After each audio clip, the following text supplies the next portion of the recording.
Hello, everyone. I hope some people join me today. I know I go live at a different time every week. Decided to wear Vipkid today. Hey, I got the jacket. I didn't have long to wear it before Vipkid went out. And I had sort of an ESL student this morning. Anyways, if you're here, tell me what classes you taught or are going to teach today. So I just today started a new section of Diary of a Wimpy Kid. I decided to do it at 7 a.m. to get some ESL students. I had 2 students signed up for the class, but one student, the mom emailed me right before class saying that he was sick. So I had 1 student in the class. Hello, Ariel. How are you? She says, I'm teaching a national unicorn class today. Oh, that sounds so fun. I'm guessing that's a younger age group. That sounds like so much fun. All right. Well, so I was kind of worried keeping the conversation with just 1 student, but he was able to answer all the questions and have a good conversation with me.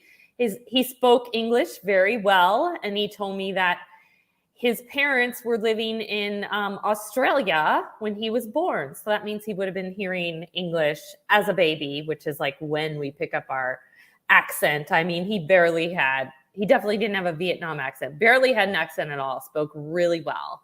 So I hope that picks up because my daytime Diary of a Wimpy Kid, I have 2 sections, they're about half full. So I didn't want another section during the day, you know? Like, let's appeal to a totally different audience.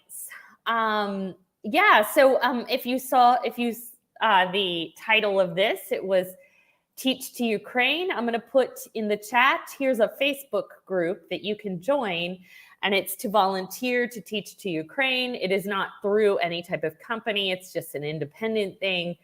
So you can be a lead teacher, you can be a co-teacher, or you can just observe. So today I decided to observe. I just wanted to see what it was about and what you do.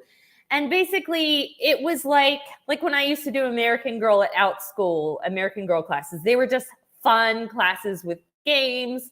And the class I observed today, that's what the girl did, just had a bunch of games. The age range was 12 to 17. Every class is different, just like, with Outschool. They weren't super talkative. So I was going to co-teach my second time doing it, but after seeing it done, I'm like, well, I could do this. This is literally like, I've done this at Outschool. I've done this, at other places. So I just signed up to be a lead teacher for a class on Thursday.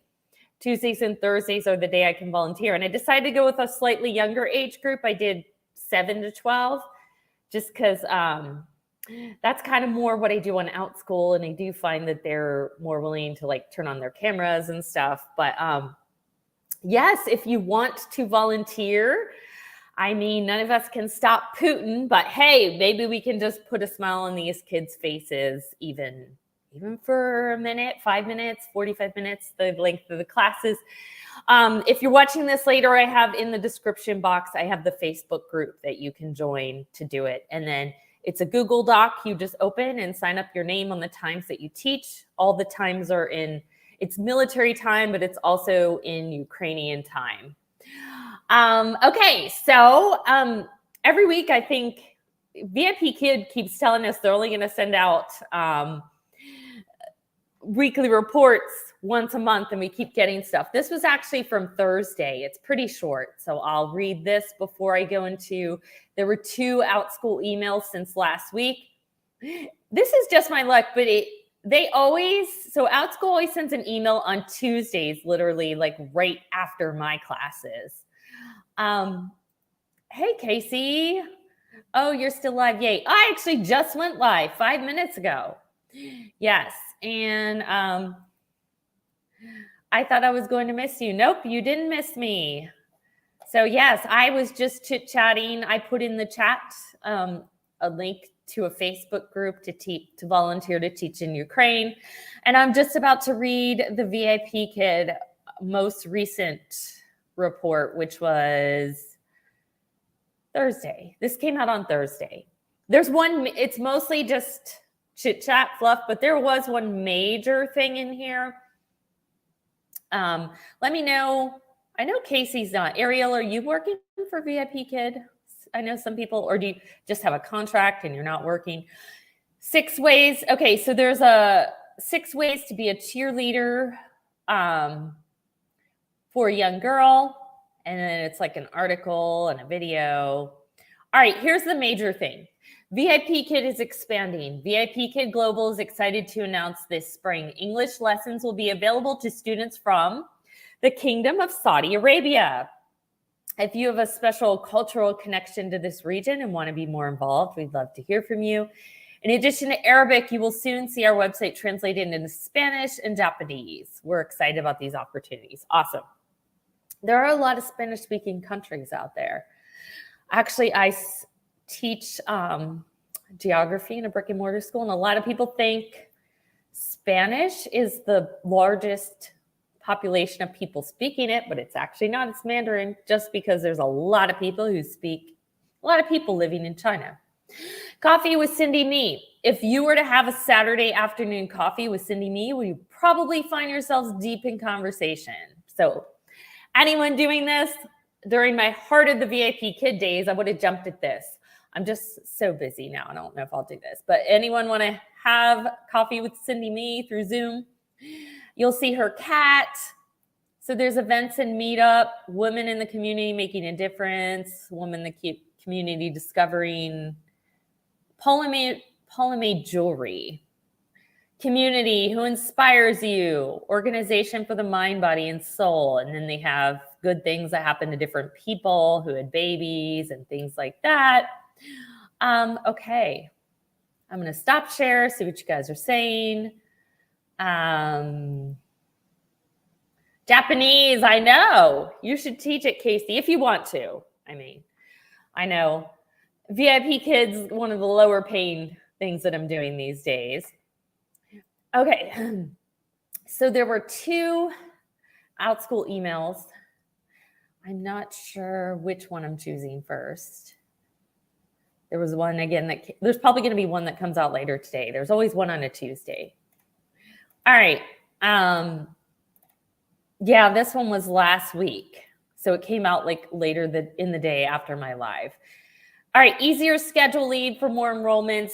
They did talk about this last week, so I'm going to skim this. But basically, if you turn on auto schedule, they say that's better for one-on-one. And if you don't know what auto schedule is at Outschool, that's where the parents can automatically schedule.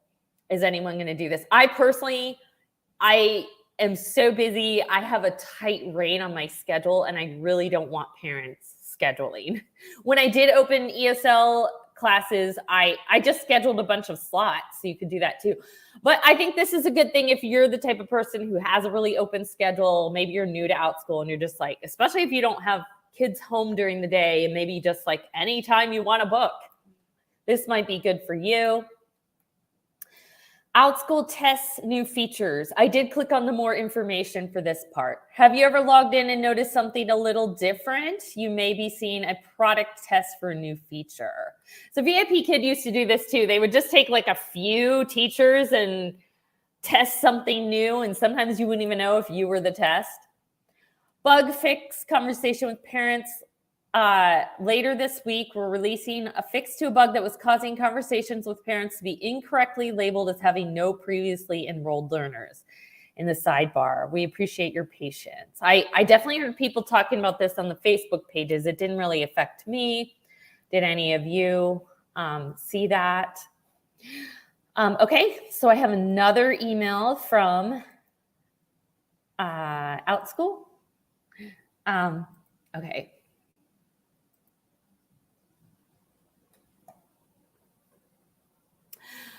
All right, bear with me for a second, you guys, as it comes in. Sorry about that. Okay, so this is policy news. Looking for a creative way to promote your business on Outschool, you're now able to include details about services or qualifications, such as Rachel F., Cake Baker, Mr. Ed the Magician. I must say you've always been able to do this. Maybe they're just, because I've done that, but maybe they're just kind of announcing it so other people know. 5 steps for protecting learner safety. Creating a safe learning environment starts with ensuring learner verification. I clicked on the more information about this one too. Using emojis in class listings. Make sure you don't replace the words fully with the picture. Keep in mind excessive use of emojis can hurt your performance. Think about if people go in the search bar to search something and you have an emoji instead of the word, then it's not going to show up. And personally, I think it's a little bit unprofessional, just my opinion, but I think they do too. That's why they don't allow it. I mean, emojis is what you use with friends.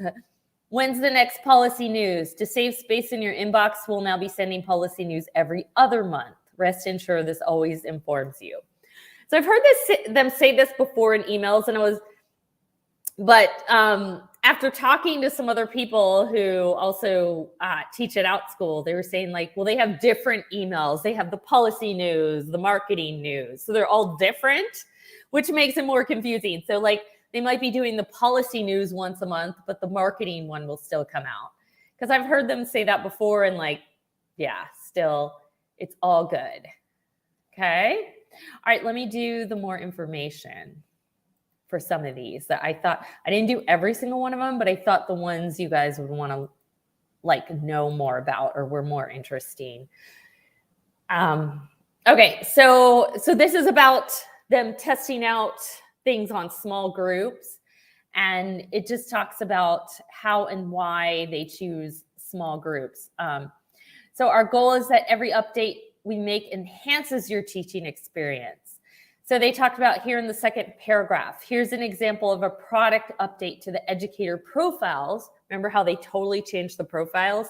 That had promising results in our small group test and then was launched on the entire platform. The new profile design has since secured over 20% more enrollments after a parent visits a profile than before the update. Okay, so that's good. So they test this on a small group. So if it is a complete disaster, you know, it's only a small group. I've definitely heard on the Facebook pages times when it didn't work, and at least it wasn't everybody, you know, they have to test it on some people, but they test it out before making it the entire group.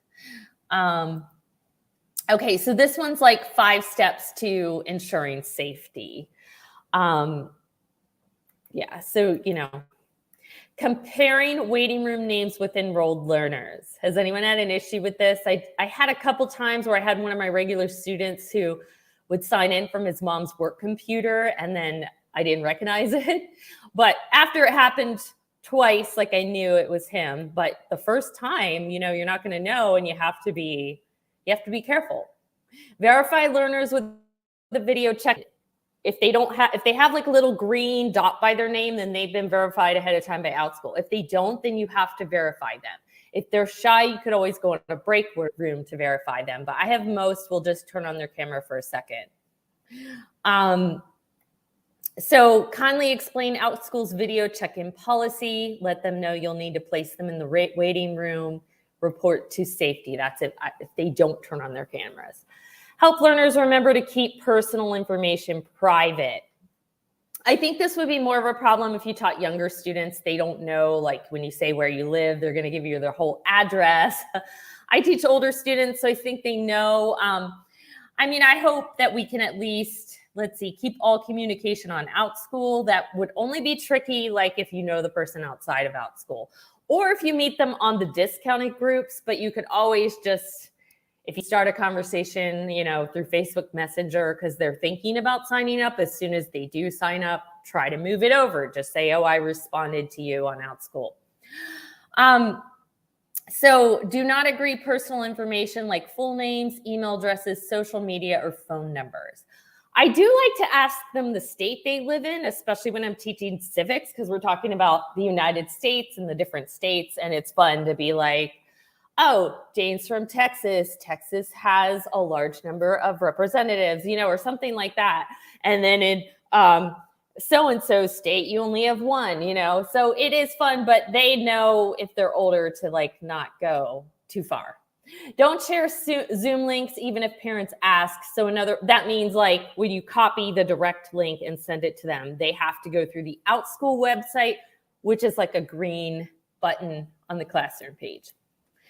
When in doubt, reach out to safety@outschool.com.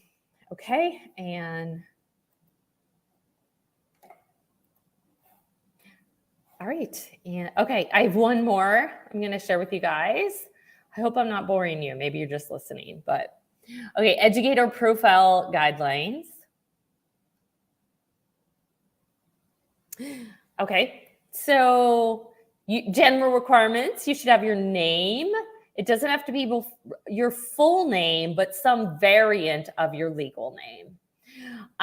So I at first only wanted to use my first name, but I have seen on a lot of the Facebook pages that some parents like won't book with a teacher that doesn't at least use a form of their last name because they feel like, what are you trying to hide? So just so you know, if you only use your first names, you might be losing bookings. So I use tag, but it isn't my full last name if you didn't know. But I get called by, even in my brick and mortar, they call me Miss Tag. So, and then you can use suffixes like PhD or MA or something so people know, your credentials. Headline, a short phrase that appears along your display name, former high school chemistry. Country, not required, but optional. Photo, an about me paragraph. So I've thought about changing mine. Have you guys changed yours? I've seen a lot of people on YouTube and stuff saying they use bullet points because it's easier. People are more likely to read it.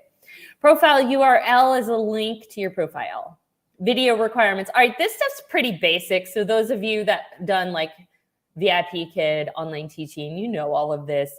I think this is probably geared towards people who maybe came from brick and mortar and never taught online and don't know these things. But it's stuff like, they say to create a short script before recording. I saw one video where somebody was like, oh, and I can't remember the other thing. I was thinking if you have that in your video, you might want to redo the video. But it's stuff like, what you should say, the audio, the video, the framing, the lighting, the setting. Those of you who are watching right now, most of you are also Vipkid teachers. I don't think you needed all of that.